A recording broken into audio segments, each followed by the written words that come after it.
Palakkad Cherpulassery CI Binu തോമസിന്റെ ആത്മഹത്യാക്കുറിപ്പിൽ പരാമർശിക്കപ്പെട്ട Vadakara DYSP ഉമേഷിന് suspension വകുപ്പ് തല റിപ്പോർട്ട് ആഭ്യന്തര വകുപ്പിന് കൈമാറിയിരുന്നു.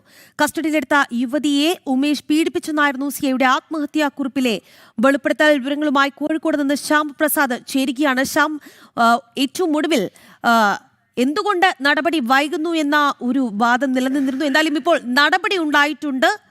പദവി ദുരുപയോഗിച്ചു, ഡിവൈഎസ്പിക്ക് സസ്പെൻഷൻ. പറയൂ.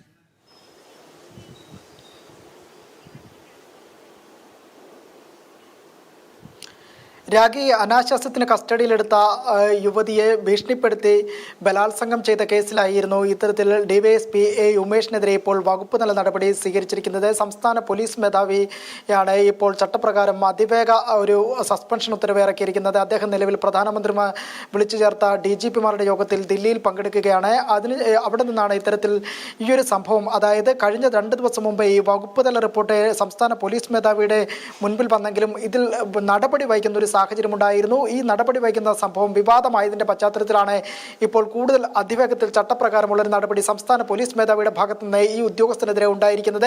എന്തായാലും കഴിഞ്ഞ നവംബർ 14-നായിരുന്നു ചെർപ്പളശ്ശേരി CA ആയിരുന്ന ബിനു തോമസിന്റെ ആത്മഹത്യാക്കുറിപ്പിൽ ഇത് സംബന്ധിച്ച, അതായത് അനാശാസ്യത്തിന് കസ്റ്റഡിയിലെടുത്ത യുവതിയെ ഭീഷണിപ്പെടുത്തി പീഡിപ്പിച്ച വടകര ഡിവൈഎസ്പി ഉമേഷിനെതിരെ ഗുരുതരമായ ആരോപണങ്ങൾ ഉൾക്കൊള്ളിച്ചുള്ള ഒരു ആത്മഹത്യാക്കുറിപ്പ് അന്വേഷണ സംഘം കണ്ടെടുക്കുന്നത്. തുടർന്നായിരുന്നു അന്വേഷണ സംഘം യുവതിയിൽ നിന്ന് മൊഴിയെടുക്കുകയും യുവതി പറഞ്ഞ കാര്യങ്ങളും ഈ ആത്മഹത്യാക്കുറിപ്പിലെ കാര്യങ്ങളും ഒരുപോലെ ശരിവെക്കുന്ന തരത്തിലുള്ള ഒരു റിപ്പോർട്ട് പാലക്കാട് ജില്ലാ പോലീസ് മേധാവി അന്ന് തന്നെ ഉത്തരമേഖല IG വഴി സംസ്ഥാന പോലീസ് മേധാവിക്ക് കൈമാറിയിരുന്നു. എന്നാൽ പിന്നീട് സംസ്ഥാന പോലീസ് മേധാവി 2 ദിവസം ഈ റിപ്പോർട്ടിൽ അന്വേഷണം വഹിപ്പിക്കുന്ന ഒരു ഘട്ടത്തിലേക്ക് പോയി. ഇത് വിവാദമായതൊരു സാഹചര്യത്തിലാണ് ഇപ്പോൾ അതിവേഗത്തിൽ വടകര ഡിവൈഎസ്പി ഉമേഷിനെതിരെ നടപടിയെടുത്തിരിക്കുന്നത്. ഈ വടകര ഡിവൈഎസ്പി ഉമേഷ് മുൻപും ഇത്തരത്തിൽ ആരോപണ വിധേയനായ ഒരു ഉദ്യോഗസ്ഥൻ കൂടിയായിരുന്നു. മുൻപ് തൃശ്ശൂരിലെല്ലാം തന്നെ ജോലി ചെയ്തിരുന്ന സമയത്തും സ്പെഷ്യൽ ബ്രാഞ്ചിന്റെ അടക്കം റിപ്പോർട്ടുകൾ ഈ ഉദ്യോഗസ്ഥനെതിരെ ഉണ്ടായിരുന്നു. എന്നാൽ ആഭ്യന്തര വകുപ്പിന്റെ ഏറ്റവും അടുത്ത ആളെന്ന നിലയിലായിരുന്നു ഇദ്ദേഹം. ഈ ഒരു നടപടിക്രമങ്ങളിൽ നിന്നെല്ലാം രക്ഷപ്പെടുന്ന ഒരു സാഹചര്യം ഉണ്ടായിരുന്നു. ഏറ്റവും ഒടുവിൽ തൃശ്ശൂരിൽ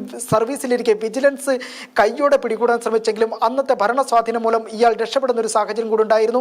എന്തായാലും അനാശാസ്യത്തിന് കസ്റ്റഡിയിലെടുത്ത യുവതിയെ ഭീഷണിപ്പെടുത്തി പീഡിപ്പിച്ചെന്ന സംഭവത്തിലാണ് ഇപ്പോൾ ഏറ്റവും ഒടുവിൽ ഡിവൈഎസ്പി ഉമേഷിനെ കുരുക്കായി മാറിയിരിക്കുന്നത്. അദ്ദേഹം നിലവിൽ കഴിഞ്ഞ ദിവസം ഈ ആരോപണം ഉയർന്ന പശ്ചാത്തലത്തിൽ തന്നെ നിലവിൽ അവധിയിൽ പ്രവേശിപ്പിച്ചിരിക്കുകയാണ്. ഗുരുതര ആരോഗ്യ പ്രശ്നങ്ങൾ ചൂണ്ടിക്കാണിച്ചുകൊണ്ടാണ് നിലവിൽ ഇദ്ദേഹം അവധിയിൽ പ്രവേശിപ്പിച്ചിരിക്കുന്നത്. ഇതിൽ ഏറ്റവും പ്രധാനപ്പെട്ടതെന്ന് പറഞ്ഞ ഒരു കോഗ്നിസബിൾ ഒഫൻസ് തന്നെ പോലീസിന്റെ ഭാഗത്തുനിന്ന് ഇത്തരത്തിൽ അതിവേഗത്തിൽ നടപടിയെടുക്കേണ്ട ഒരു കേസാണ് ഇത്ര ദിവസം വൈകിപ്പിച്ചുകൊണ്ട് പോയത്. ഒരു യുവതിയുടെ പരാതി, ആ പരാതിയുടെ അടിസ്ഥാനത്തിൽ നൽകിയ മൊഴി, ആ മൊഴി നിലനിൽക്കുന്ന സാഹചര്യത്തിൽ ഉദ്യോഗസ്ഥനെതിരെ അതിവേഗത്തിൽ കേസ് രജിസ്റ്റർ ചെയ്യാമെന്നിരിക്കെ ഇത്തരത്തിൽ നടപടി വൈകിപ്പിച്ചതും സേനയ്ക്കുള്ളിൽ തന്നെ അമർഷം പുകയുന്നുണ്ട്. എന്തായാലും നിലവിൽ ഏറ്റവും ഒടുവിലായി ഇപ്പോൾ ആഭ്യന്തര വകുപ്പും സംസ്ഥാന പോലീസ് മേധാവിയും ഡിവൈഎസ്പി ഉമേഷിനെതിരെ വകുപ്പ് തല റിപ്പോർട്ടിന്റെ അടിസ്ഥാനത്തിൽ അതിവേഗത്തിൽ നടപടി സ്വീകരിച്ചിരിക്കുന്നു എന്നതാണ് ഇപ്പോൾ ഏറ്റവും ഒടുവിലായി പുറത്തു വരുന്നത്. ശരി ശ്യാം.